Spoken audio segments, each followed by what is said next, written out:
नाम पर अविश्वास मत करो। तुम अनुष्ठान को जानते ही नहीं कैसे किया जाता है। एक कामना की पूर्ति, तुम विश्व की कामना की पूर्ति कर सकते हो, विश्व की कामना की पूर्ति। बोले आप क्यों नहीं कर लेते? क्योंकि हम विश्वात्मा की कामना किए हुए हैं, हम विश्व की नहीं। हम जिस बात की कामना किए हुए उसके लिए विश्व का विस्मरण करना है। मन मन की रुचि जान नेह विधि अनुसरे। हम प्रियालाल की मन की बात जानकर उनकी सेवा में रत होना चाहते हैं। नहीं, नाम और मंत्र में इतनी ताकत है, आप उसको समझ नहीं पाए। आप विचार करके देखिए, जब कोई पवित्र अनुष्ठान कोई राक्षस करता था तो बहुत पहले से ही वो मदिरा त्याग देता था, मांस खाना त्याग देता था, दूसरे की निंदा करना त्याग देता था, अपवित्रता का त्याग कर देता। परम पवित्र ऋषियों की तरह होकर वो तब अनुष्ठान करता था। यद्यपि वो जगत विनाश के लिए अनुष्ठान होता, पर उसके लिए भी पवित्रता की ऐसी आवश्यकता थी। अब आप बेविचार करो, शराब पियो, मांस खाओ, गंदे आचरण करो और बोलो हमने राधा राधा कहा लेकिन काम नहीं बना। वो बोल रहे थे कि कितना भी बड़ा संकट हो, फिर बोल रहे हैं।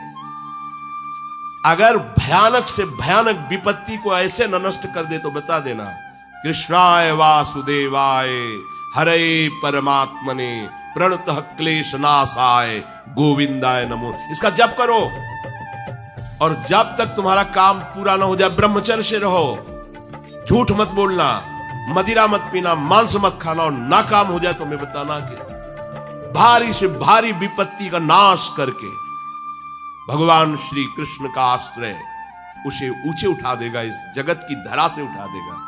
विश्वास नहीं?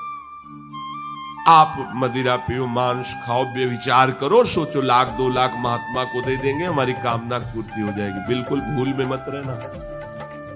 आपको संशय होता है नाम पे, संशय होता है मंत्रों पे, संशय होता है शास्त्र के विधान पर। आप चलते हो शास्त्र विधान से? कहां चलते हो? अरे हम जब कह रहे कोई राक्षस भी अनुष्ठान करता था तो वो इन नियमों का पालन करता था।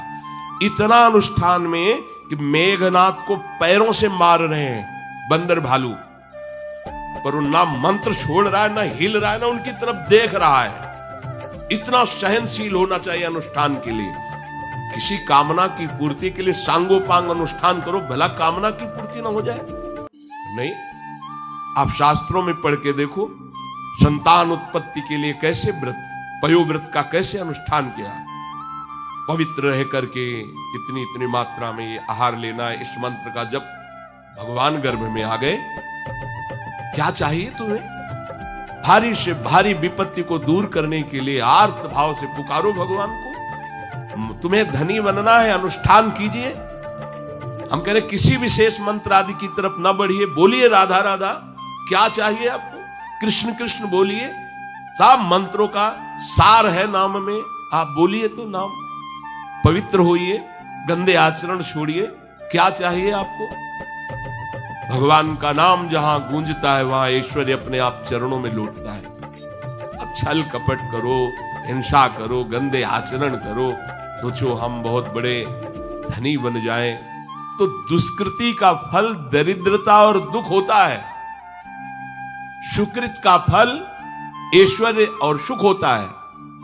अब लगाओ तुम कांटेदार वृक्ष और चाहो कि हमको रसीला फल प्राप्त हो, तो इसे मूर्खता ही कहते हैं। फिर दोष देता है काल, कर्म, ईश्वर को, शास्त्रों को, मंत्रों। अरे कुछ नहीं, नाम मंत्र में जरा सी भी अनुष्ठान में त्रुटि हो जाए तो उसका फल बदल जाता है। आप कहां अनुष्ठान कर रहे हैं? कौन सा अनुष्ठान कर रहे हैं? सबसे पहला नियम अनुष्ठान का होता है पवित्र आचरण, ब्रह्मचर्य, सत्यवाद, पवित्र भोजन, संयम से। कोई भी अनुष्ठान कर, किसी भी विषय का अनुष्ठान करके देखो, अभी हो जाएगा। ये तो हमसे नहीं होगा, तो फिर आप बड़ी बड़ी कामनाएं करते हो, हवा में कामनाएं पूर्ण हो जाएंगी। किसी की भी काम, किसी का भी महाबली या तेजस्वी पुत्र पैदा हुआ, उसको देखो कैसे रहा है, उसके माता पिता कैसे आचरण किए हैं। 10,000 वर्ष तक भगवान श्री हरि में मन लगाकर निरंतर मंत्र जपने पर कश्यप और विंता जी ने भगवान गरुण जी को प्रकट किया। भगवान गरुण जी श्री हरि के वाहन, प्रथम पुत्र अरुण जी जो सूर्य के सामने बैठे हुए हैं, सारथी बने 10,000। करदम जी भारी तपस्या करके पत्नी प्राप्त कर रहे हैं, तो भगवान स्वयं कपिल देव जी के रूप में अवतार लिए, बिना भजन के, बिना पवित्रता के, बस कामनाओं की पूर्ति, हवा में कामनाओं की पूर्ति हो जाएगी। मनमानी आचरण, कुछ नींबू काट दो, उसमें सिंदूर रख दो, या कलावा बांध दो, या अंगूठी बांध लो, या जंतुर मंतुर बांध लो, भस्म, इनसे कुछ होगा? कुछ नहीं होगा।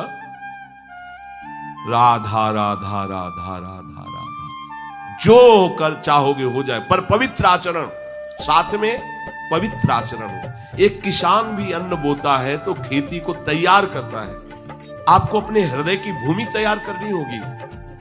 कामना पूर्ति के लिए ऐसे थोड़ी चला जाता है। देखो ना, ऐसे एक चपत लगा दी सुरुचि ने, क्योंकि उसकी रुचि के खिलाफ हुआ कि वो पिता की गोद में बैठना चाहते थे। छत्री बालक माता के पास गए, उनका नाम सुनीति है, वो सुंदर नीति से चलती है, वो रुचि से चलती है, सुरुचि अपनी रुचि, और वो सुनीति सुंदर नीति से चलती है। माँ, पिताजी ने गोद में बैठाला नहीं, और माँ ने चपत लगा दी और कहा तू ऐसे कि गर्भ से प्रकट हुआ है, सिंहासन का अधिकारी नहीं, अगर तुझे सिंहासन पर ही बैठना है तो जा तपस्या कर और मेरे गर्भ से प्रकट हो। तपस्या इस बात की कर कि मेरे गर्भ तब कहीं तू पिता की गोद में बैठ सकता है। बोले हाँ बेटा। महाराज तो मुझे दासी भी मानने के लिए तैयार नहीं है। बेटा, भगवान नारायण का जिसने आश्रय लिया उसकी कोई कामना अधूरी नहीं रही। जाओ, तुम भगवान श्री हरि का आश्रय लो, वही तुम्हारी कामना की पूर्ति करेंगे। मेरे में तो कोई सामर्थ्य नहीं, पर मैं आशीर्वाद देती हूँ, मेरा आशीर्वाद कवच की तरह तुम्हारी रक्षा करे। 5 वर्ष का बालक चला भगवान की प्राप्ति। वो प्रेम नहीं चाह रहे हैं, वो पद चाह रहे हैं। कैसे जीवन व्यतीत किया देखो। 6 महीने की बात, बोले 6 महीने में, 6 महीने में एक छोटा सा बालक इतना कष्ट सह रहा है। 6 महीने तो बहुत समय हो गया। भगवान तो इससे भी बहुत करुणा में एक आर्त पुकार में उपस्थित हो जाते हैं। एक बार जिन नाम ली हित सो होए अति दीन। अगर कोई कामना नहीं है, केवल प्रभु की मिलन की चाह है और हृदय आर्त भाव से पुकार दे, तो दूसरा नाम नहीं लेना पड़ेगा। एक बार जिन नाम ली हित सो होए अति दीन, ताको संग न छाणहि ध्रुव अपनो कर लीन। ये महारसिक शेखरों के वचन है, कोई ऐसे मिथ्या वचन थोड़ी। श्वास को भी रोक लेते हैं। भगवान का जो मंत्र श्री देवर्षि नारद जी ने दिया, उसी का ध्यान करें। ऐसा पद मिला कि सप्त ऋषि परिक्रमा करते हैं। ना उनके पिता को मिला, ना उनके पितामह को मिला। इसके आगे तो है ही नहीं। वो उत्तानपाद, महाराज मन, ब्रह्मा, बस ऐसा पद मिला कि किसी को पद नहीं मिला।